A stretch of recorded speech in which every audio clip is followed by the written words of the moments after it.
City? It's not so bad here. How we feeling today? 'Cause I feel amazing. The food.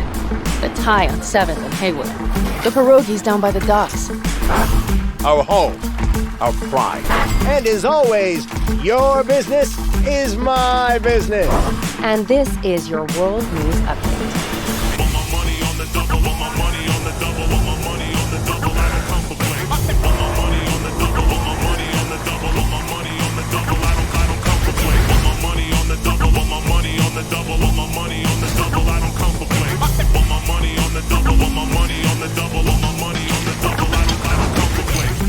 Endless possibilities and endless lies.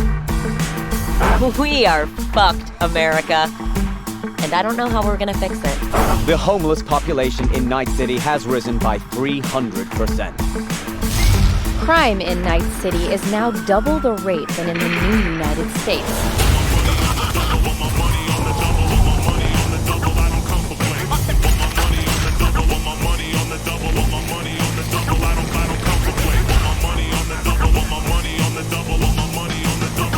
You want to be some kind of hero. But that's a fight this city won't let you win. On your own, you're fucked.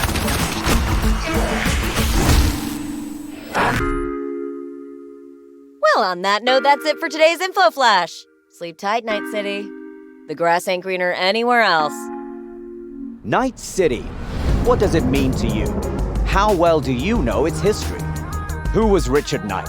How many stations are in the N-Cart system? Which city district boasts the best burrito in town?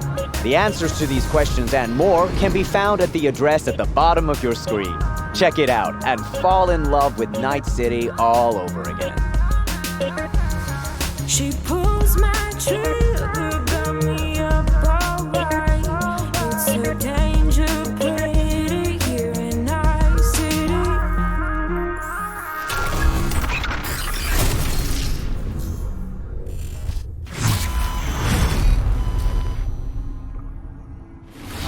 Well, since Night City is one of our stars of this episode, there is actually quite a lot to talk about. So let's start at the beginning.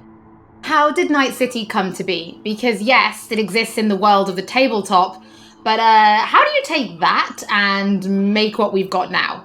Well, yeah, as you can imagine, making a city that is as big and complex as Night City is quite the ambitious project. First off, we sat down and we were really considering what is it that we wanted to do with Night City.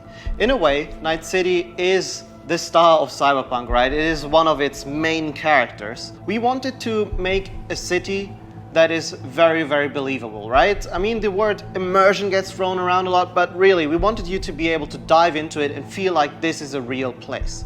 And then secondly, we also wanted to provide enough variety between districts so that exploring Night City would always be fun, right? There's no point in making a city that is all same-ish and, it doesn't really matter where you go because once you've been through one district, you feel like you've been through all of them. So for that, we first off started taking a look at the real-life geography that Night City is located on, and that would be on the coast of California. Knowing that Night City would be a coastal city gave us a bit of insight into what we would expect from the city layout. You'd expect the port, you'd expect huge industrial areas that would facilitate this kind of trade that you would assume a city of this type would have with the world.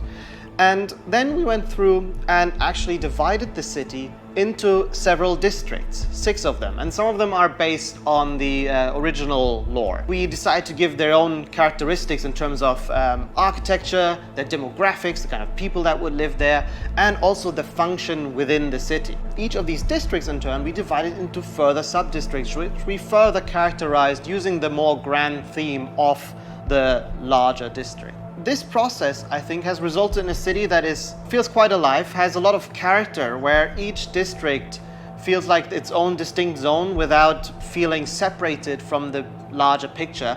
And that results in something that allows the player to easily navigate even the complex concrete jungles of Night City simply by looking around and always having a rough idea where you actually are.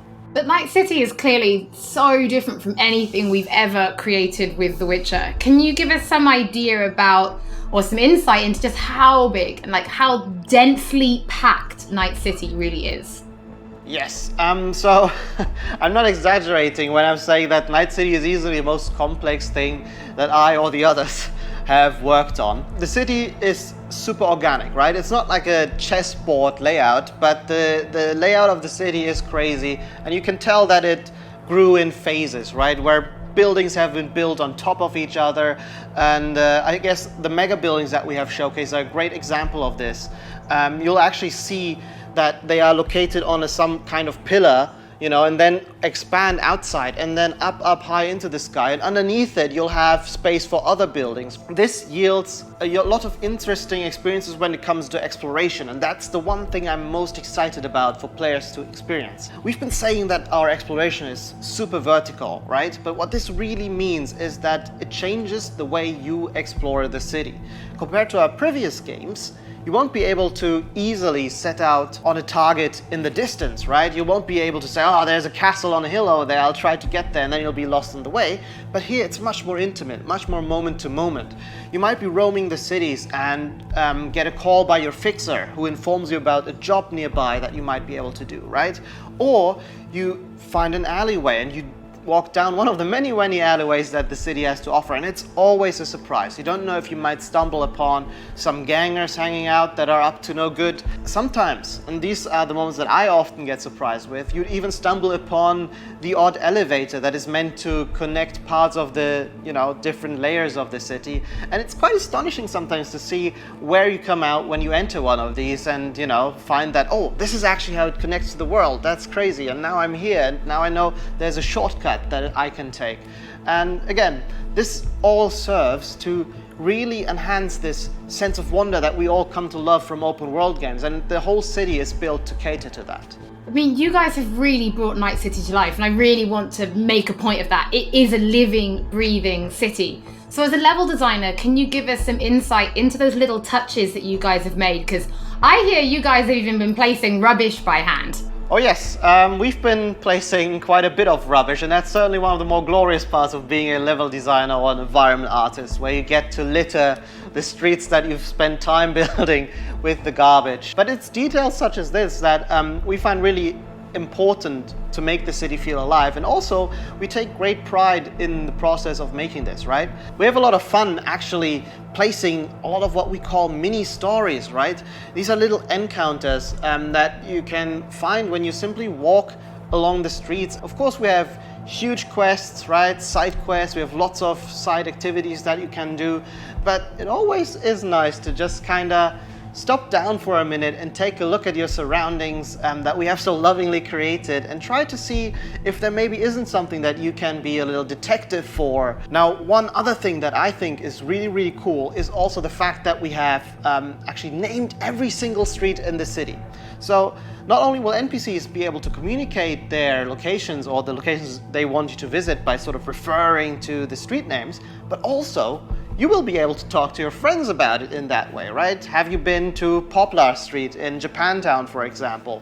And I think this is a small detail, but the philosophy that we have with these kind of things is that, you know, many small things contribute to the sum of it, which is hopefully then you being able to explore a city that you feel is truly alive and that you haven't been experiencing before.